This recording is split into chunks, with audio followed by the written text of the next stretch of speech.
बिस्मिल्लाहिर्रहमानिर्रहीम हींअर हरम शरीफ़ में बैठे हैं अंदर खाने के पे ते वियुसि पर उते लाइव प्रॉब्लम आयो लाइव का बि शइ न हली इन करे वरी वापसि हरम शरीफ़ जे सहन में आहियूं ही हरम शरीफ़ जो बाब मलिक फ़ैदा ही ज़मज़म टावर ऐं ही मक्का टावर पुराणो होटल जेको पहिरीं सुठो मके में होटल हूंदो उहो मक्का टावर ई हूंदो ऐं हीअ आहे दार तौहीद इंटरकॉन्टिनेंटल ही माना हिते जो महांगे में महांगो होटल हीअ आहे जिन बादशाह रहंदा आहिनि वज़ीर रहंदा आहिनि ऐं ही ज़मज़म टावर आहे ही हरम शरीफ़ आहे ही हरम शरीफ़ जो सहन आहे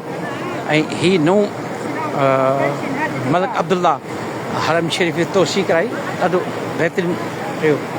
ही साम्हूं होटल आहिनि ही विच में जेको तव्हां ॾिसो पिया ॿई होटल गॾु आहिनि इन में हिकिड़ो वॾी मस्जिद बि आहे साम्हूं ही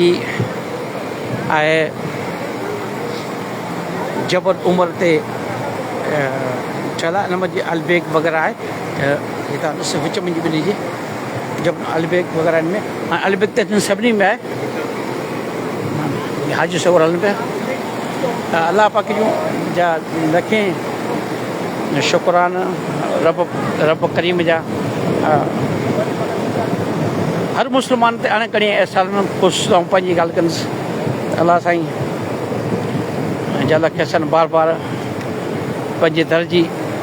हाज़िर नसीब फरमाई अथसि रब साईं खे इहा ई दुआ आहे त जेसीं पंहिंजी मिनत मुहताज हुजूं त हर साल रबियुल अव्वल में 12 रबियुल अव्वल रमज़ान शरीफ़ में रब पाक उमिरि जे साथ हासिलु कंदो रहे हेसि ताईं त रब वॾी करम नवाज़ी कई आहे ऐं हिन साल मुंहिंजे घरवारनि घरवारी चयो त हाजी साहिबु मूंखे रमज़ान शरीफ़ में मके मदनी में तुरावी पढ़ण जो शौक़ु आहे ऐं तुरावी पढ़ां ऐं तहजुद पढ़ां पोइ सच पुछो मूं वटि वरी एतिरो हरम शरीफ़ में पैसा बि कोन हुआ वरी नंढा ॿार बि इन जी ख़ुशी इज़हार कयो बाबा असांखे बि गॾु वठी हलो हाणे 5 माण्हू पोइ हाणे मुंहिंजो हीअ कार कॾहिं कहिड़ी कमी ईंदी पोइ साईं रफ़ीक कासकली कराची वारे दोस्त महिरबानी करी गाॾी वकीसी ऐं अल आसिफ़ ट्रेवल जी महिरबानी आसिफ़ जेको हमेशह महिरबानी कंदो रहंदो आहे हुन महिरबानी कई ऐं पूरो महीनो हिते रोज़ा इबादतूं पंहिंजी फैमिली समेत नसीहत छो त मुंहिंजा ॿार अॻे बि 3 दफ़ा अची चुका आहिनि घर वारा 4 दफ़ा आया आहिनि डॉक्टर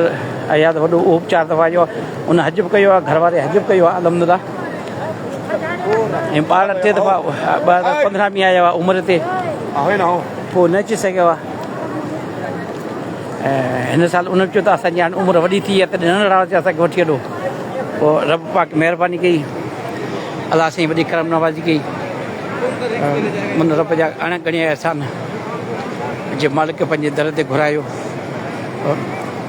ऐं रब साईं खां तमामु बार बार आऊं हींअर हरम शरीफ़ साम्हूं वेठो आहियां घर हुजां किथे बि हुजां 5 वक़्त नमाज़ पढ़ी पंहिंजे जेके मूंसां गॾु ज़िंदगी में साथी रहिया गुज़ारे विया आहिनि वालदेन सां गॾु उनखे बि यादि कंदो आहियां उनजी बख़्श खिलाफ़ दुआ घुरंदो आहियां हमेशह ऐं गॾो गॾु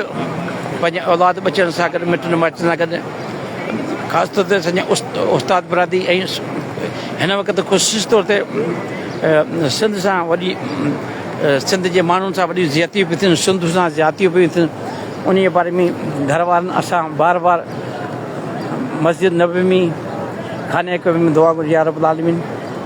इहे सिंध सां जेको कारपोरेटिंग फार्म जी ज़मीन ते कब्ज़ा पिया थियनि सिंधू दरिया ते केना ठाहे हुन ते कब्ज़ा ते कोशिशि बि कई वञे या 70 साल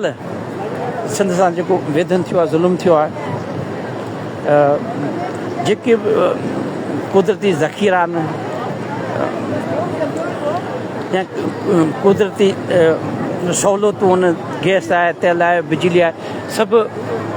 सिंध खे महिरूम कयो थो वञे सिंध जो पैसो आहे उहो धारिया खणी था वञनि सिंध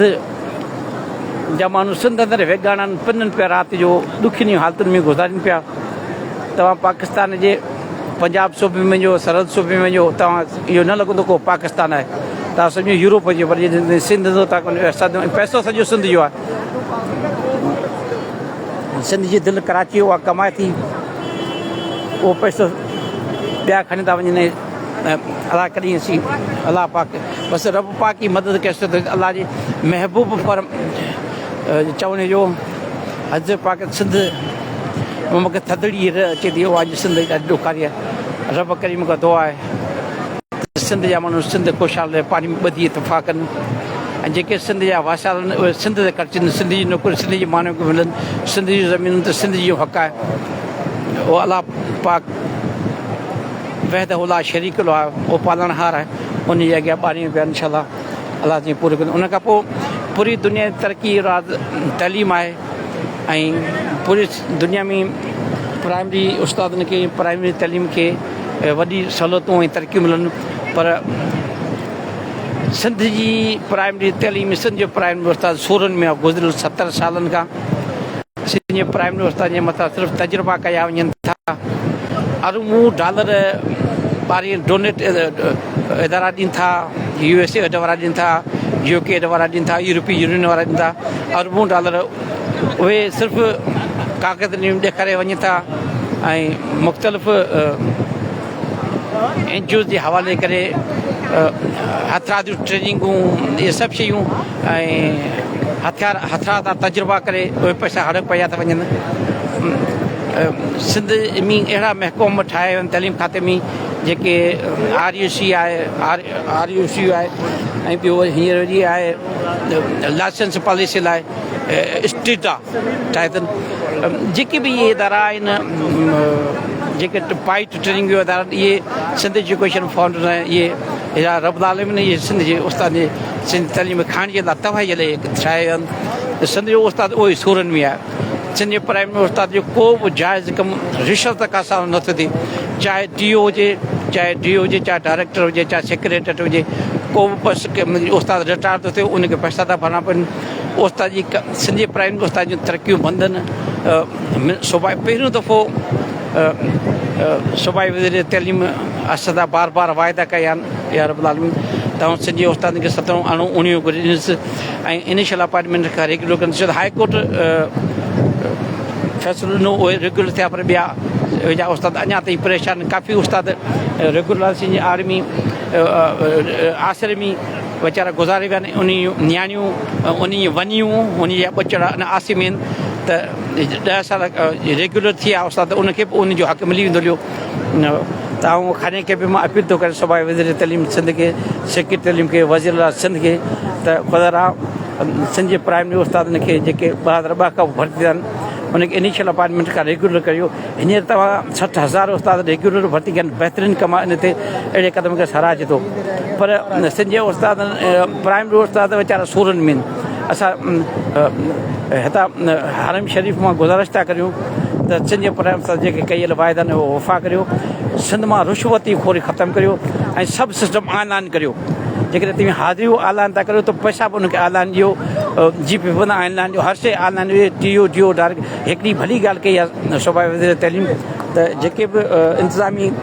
ग़लति पोस्टियूं ख़तमु कई, इहो ज़बरदस्त आहे। पर असां चऊं त पुराणो तइलीम निज़ाम बहाल करियो, सुपरवाइज़र निज़ाम सिंध जी प्राइमरी तइलीम तॾहिं सुधरंदी। पर जेके तव्हां नथा चाहियो तइलीम न सुधरे त पोइ इहो तबाही हलंदी रहंदी। हितां खां गुज़ारिश था करियूं हरम शरीफ़ मां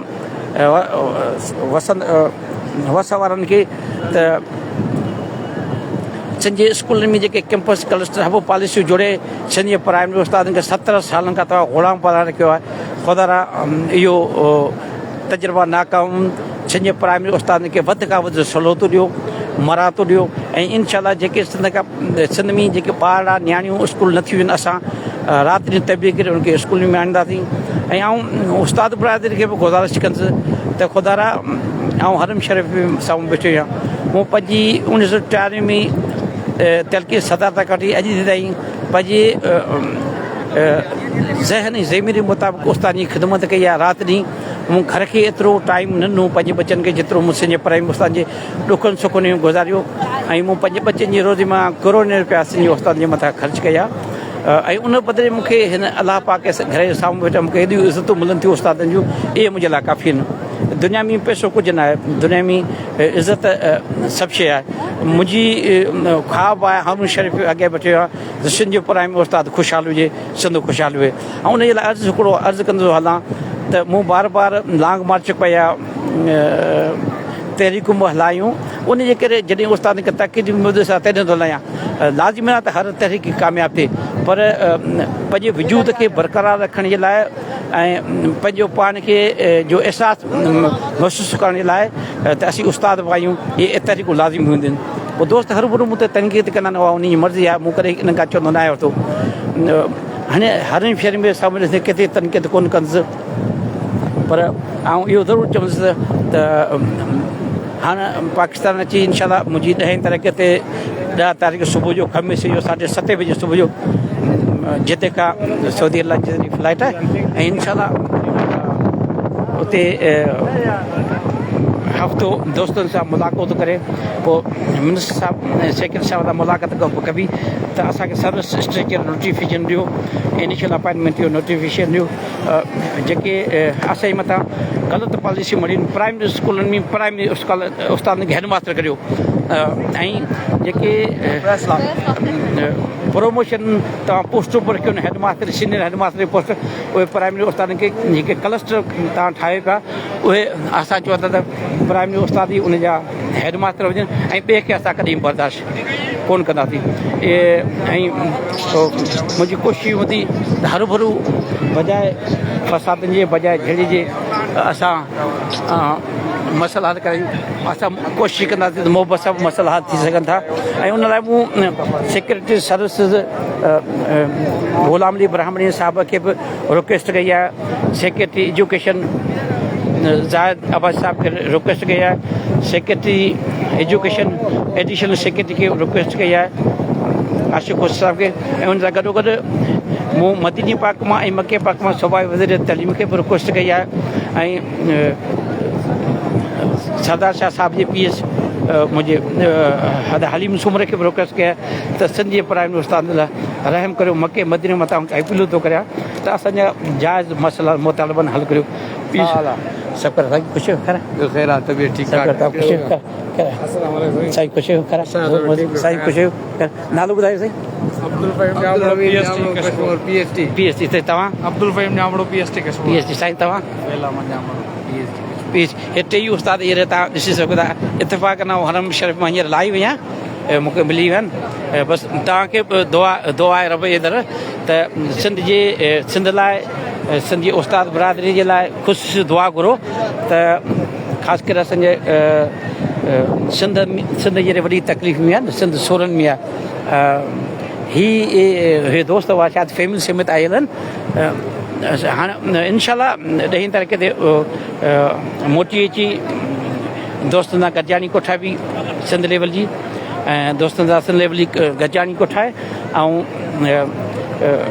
मिनिस्टर खे बि रिक्वेस्ट कबी जेकॾहिं छो त कुझु अहिड़ा मसइला आहिनि जेके मिनिस्टर खां बि मथे लेवल जा आहिनि, पर जीअं त मिनिस्टर साहिबु ऐं सेक्रेटरी साहिबु असांखे बावर करायो त सर्विस स्ट्रक्चर जो मसइलो 90% हल थी चुको आहे, ऐं 17 अणु 19 ग्रेड तव्हांखे ॾिनो वेंदो, पर अञा ताईं ख़ाली इहे कागज़नि में ॻाल्हियुनि में या मीटिंगूं हलनि पियूं। हुननि इंफॉर्मेशन घुराए मूंखे आशिक़ ख़ुशि साहिबु मके पाके में ॿ दफ़ा वाइस करे ॿुधायो त साहिबु कमु हलंदड़ आहे, पर हाणे आख़िर उस्ताद पुछंदा इहो केसि ताईं कमु हलंदो, छो त मुंहिंजी इहा मुदबतां गुज़ारिश हूंदी वज़ीर सिंध खे, सूबाई वज़ीर साईं सरदार शाह खे, हलीम सूमर साहिब खे, 5 रुकनी कमेटी के ग़ुलाम अली ब्राह्मणी साहब, साईं अकबर ब्राह्मणी साहब, असांजो सेक्रेटरी ज़ाहिद अब्बास साहब, आशिक़ हुसैन साहब, सभिनी वसावारनि खे अपील कंदुसि त ख़ुदा रा सिंधी उस्ताद रहम करियो, प्राइमरी उस्ताद रहम करियो। प्राइमरी उस्ताद हाणे ग़ुलामी क़बूल कोन कंदो इनशाला। अलाह पाक चाहियो सूबाई वज़ीर तइलीम जेके वाइदा कया आहिनि, सेक्रेटरी तइलीम जेके वाइदा कया आहिनि ज़ाहिद अब्बास साहब, आशिक़ हुसैन साहब, वफ़ात ॿी सूरत में असां वटि ॿियो को बि चारो न आहे त पंहिंजे हक़ जे लाइ जदोदी करियूं। उन जे लाइ जेसि ताईं असां सिंध जा प्राइमरी उस्ताद पाण मुतअद्दिन सां पंहिंजे हक़नि जे लाइ सवाल उस्ताद आहियूं, हर उस्ताद खे निकिरणो पवंदो, असांजो साथ ॾियणो पवंदो। हिन हरम शरीफ़ मथां वाइदो आहे न अॻे ज़िंदगी भर सिंधी उस्ताद जे मसइले सौदी भाई जेके हुकाम आहियूं उन हुकाम ॾींदासीं, पर उन में तव्हांजो साथ ॾियणु तमामु ज़रूरी आहे। तव्हां खां सवाइ असां अकेले सिर्फ़ु कुझु कोन आहियूं। जेकर तव्हां साथ ॾिनो तव्हां वाइदो आहे इनशाला सिंधी पर जेके बि जाइज़ मसइला आहिनि उहे हल करणु तव्हांजे वॾे बारे में अलाह तव्हांखे ख़ुशि रखे, अलाह करे बचंदा ख़ुशि हुजो, आबाद हुजो। इनशाला ज़िंदगी रही त